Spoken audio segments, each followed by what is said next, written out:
শোন বলে আমরা তো একটা দলে ছিলাম আত্মপ্রকাশ বলছে আসবে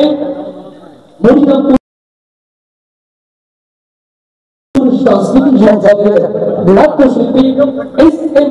হাফিজুর রহমান ও তার সাথীরা।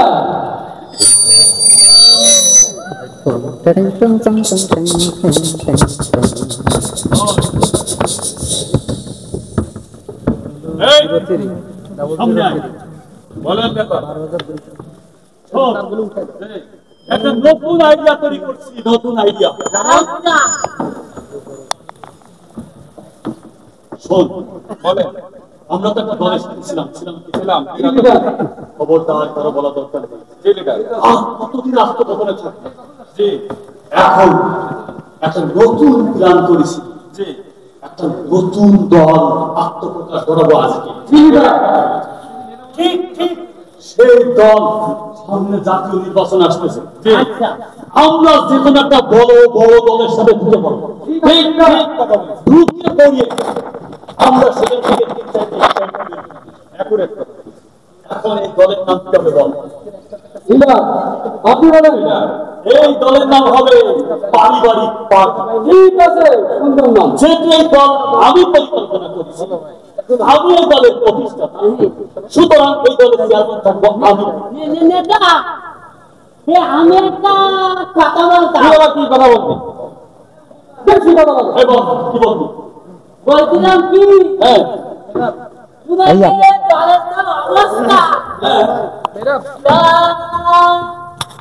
আমি তো তোমাকে সাথে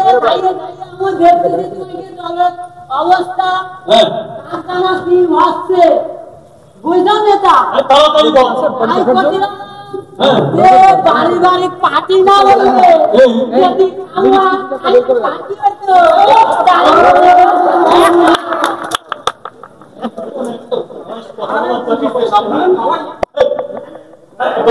এখন এই দলের চেয়ারম্যান হবো আমি। এই দলের মহাসচিব হবে আমার বউ। এই দলের অর্থ সম্পাদক হবে আমার ছেলে। এই দলের চতুর্থ যে পদ হবে আমি। না না, আমার আত্মস্বজন, আমার শ্বশুর শাশুড়ি চৈত্র গোষ্ঠী যে যেটা যাচ্ছে, তারপরে যদি কোনো পদ থেকে আমি কেউ এই আমরা কি ভাইসটা আসলাম, ওরা কি ভোটে দাঁড়ালি মেম্বার হতে পারবি? মনে হচ্ছে আমরা নদীর জলে ভাসিয়ে আইছি। আরে তুই কি ভোটে দাঁড়ালি মেম্বার হতে পারবি? অবশ্যই মেম্বার। ও মেম্বার হবে? হ্যাঁ, কোনেও মেম্বার কারণ আপনি একটা ভোট পেয়েছিল, তাও নিজের ভোট। আর যদি ভোট পাইতে পারবেন নিজের ভোট। আমি এমপিতে দাঁড়াবো নেতা। আমি একটা কথা বলি, এই দলে প্রথম যে চাঁদা অনুদান আসবে সেটা আমি দেবো। দ্বিতীয় আমার বউ দেবে, দ্বিতীয় পদ। তৃতীয়টা আমার ছেলে নেবে। আমার আত্মস্বজন চৈত্র গোষ্ঠী যেখানে আছে সব নেবে। আর এই দলে যদি আমরা সরকার দিতে পারি, সমস্ত পুরুষ মানুষের অধিকার দেবো বিধবা ভাতা।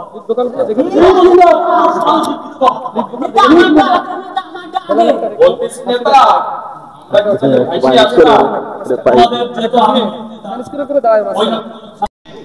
ঘটনা আছে, পরিস্থিতি ভালো না, যার কারণে এই দলের আমি যা করবে সব আমারই করবে। সম্ভব না, আমরা কি কাজ করবো? সব টাকা তো আপনি ভাগ করে নিচ্ছেন। এই মাত্র যে টাকা সব ভাগ করে দিচ্ছে।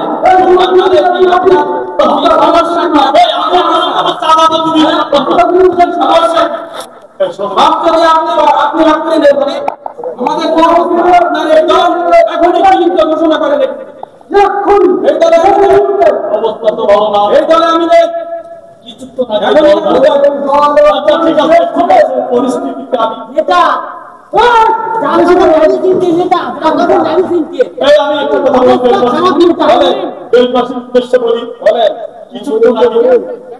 জন্ম নেওয়া দরকার, আতুর ঘরে ঘোষণা করে মারা গেল। আমি ঘোষণা করলাম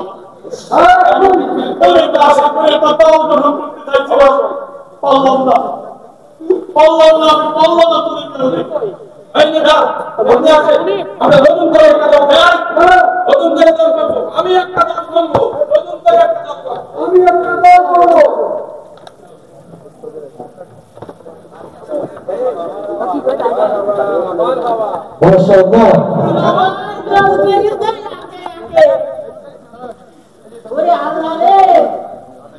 আমার নেতা এই পার্টি নেতাকে কাছে আমার নেতা শেষ পর্যন্ত যুদ্ধের বাড়ি খাই নিল আমার চিন্তা হয় যে এই নেতা কবে না জানি অপমানিত হয় তাই আমি ঠিক করেছি আমার একটা দল করবো মানুষের মুখে হাসি ফুটানোর জন্য আমার দলের নাম হবে Cato Tutu.